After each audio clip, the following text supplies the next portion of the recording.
I see. You found my gaming setup. How do you like it? Oh well, anyways, I'm gonna be talking about a game, a dungeon crawler that got released 3 whole times and also got whopping great reviews, like 7 out of 10. But yet it's only $1 and has the most repetitive gameplay you've probably seen. Huh? Confused? Well, I'll explain it all right now if you just sit down, grab some snacks, and enjoy. Now, do you remember Crypt of the Serpent King?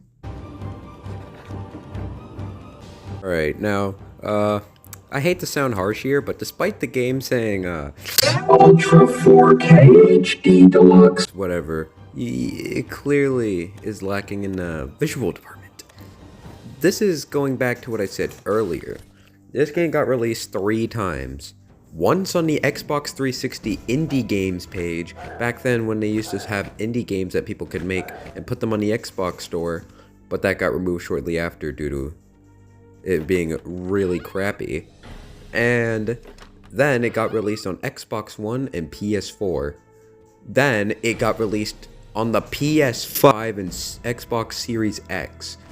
No, I'm not joking. That's what the remaster is. And despite this not looking like the remaster, it is.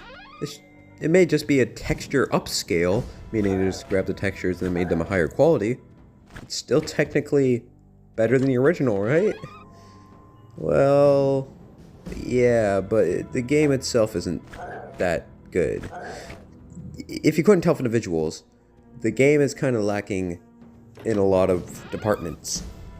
First of all, the combat is super basic, and I'm gonna freeze this. Here's a basic example of what I'm talking about. Now, I may note, not every enemy can just be slashed to death. You will have to eventually dodge, but even in the later stages, all you have to do is take a step back, and then punch, and then take a step back, and then punch. This enemy, I didn't just stab over and over again. So, yeah, dodge, punch, punch. Yeah, and there are other weapons in the game. In fact, there's 5, I think. But, here's the big kicker. None of them are any different. There is a weird weapon, and it's a big spear. And it gives you slightly longer range than any other weapon that is melee class, meaning that it is easily the best. But there are other weapons that are more expensive that do less damage, and some that do more damage, but objectively, range is just better than having a few extra damage. So the weapons in this game are unbalanced, the fighting is kind of mediocre, but there's another class of weapons that might save the game. The range. Don't expect like RPG like classes like Diablo with like the mage or anything crazy like that. The classes are really basic. There are 2 ranged weapons in the game that you can buy. The crossbow and the bow. Bet you can't guess which one's better by pausing this video. Alright, if you guessed the crossbow, you would be wrong. It is obviously the bow, because that makes sense in every single way possible. But ranged weapons are important because enemies later on have bigger hitboxes, so you don't want to be near them. Sure, if you're actually patient enough, you can literally just use the exact same punch, punch, dodge, punch, punch method. But with the bows, you can easily just shoot them, right? Well, they aren't infinite supply. That would just make your life too easy. As if this game wasn't easy enough. They instead decided, hey, let's put loot inside of the chests, right? You get money and food. Those are the 2 things you can get from chests. The food gives you health, and the money allows you to buy weapons. So, they put a 3rd object in there. And it is bow and arrows. Yep, you can just find little quivers with arrows inside the chests. This can replace food. But the main thing about this, you would think the money would be the problem here, but the bows cost like 10,000 coins. which is way more than any melee weapon. So you shouldn't be getting a bow early game. So the only problem is there's a high chance of the quiver spawning than the health, which means that the health is always gonna be lower chanced against you, so you're gonna lose more health if you pick the bow, which is not that big of a deal if you are focused and you dodge, but it's kind of weird. So the ranged weapons also con you in a way, and they also run out of arrows really quickly, and they also, on top of that, are really slow. Yeah, your melee weapons are just way more effective than ranged weapons, meaning, once again, that the ranged weapons are unbalanced like the melee weapons. And that is combat of Crypt of the Serpent King. Not very complex at all. But there is not just enemies that you have to do with, you have to deal with traps. Well, there's kind of just keys hovering over holes that you have to collect. You have to collect a certain amount in each level in order to unlock the final boss room that you can randomly find. Like this one right here. So you press X to do this janky little jump that pushes you off the ground barely. And they're normally surrounded by lava, as you see there, which, if you fall in those pits, insta-kill, or they can have fire traps around them that can burn you.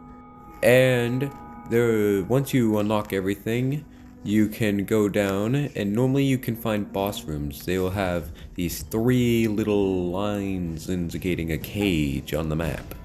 These will basically just allow you to go to the next level once you kill the boss. Now, the beginning bosses are just reskinned enemies, I'm pretty sure. But later on, they can dodge your attacks, if you have ranged weapons, of course. And the thing is, you have such hard aim assist that your arrows will hit them most of the time anyways. So, it's pointless. Last thing you really need to know is there are stats that you get for killing enemies called XP. You can upgrade your strength, your endurance, or your agility. Agility allows you to attack quicker and move quicker. Strength allows you to deal more damage, and endurance allows you to take less damage from enemies, which gives you more of an incentive to 100% floors, because realistically, you're not going to be doing that a lot unless you really want to level up your stats, which it is worth it.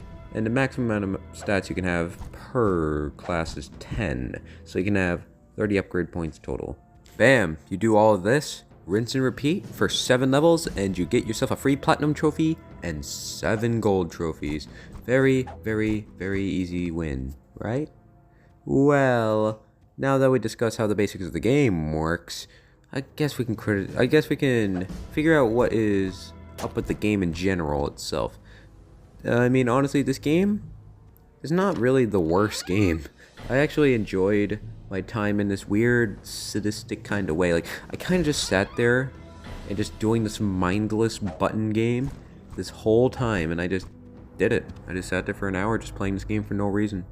I know I kind of had to for recording, but I just did it. I slightly enjoyed my time and also hated it at the same time. It's just that weird, rare simplicity of a game that you just want to keep playing even though you're not really getting any enjoyment out of it. It's kind of that addicting feeling, I don't know why.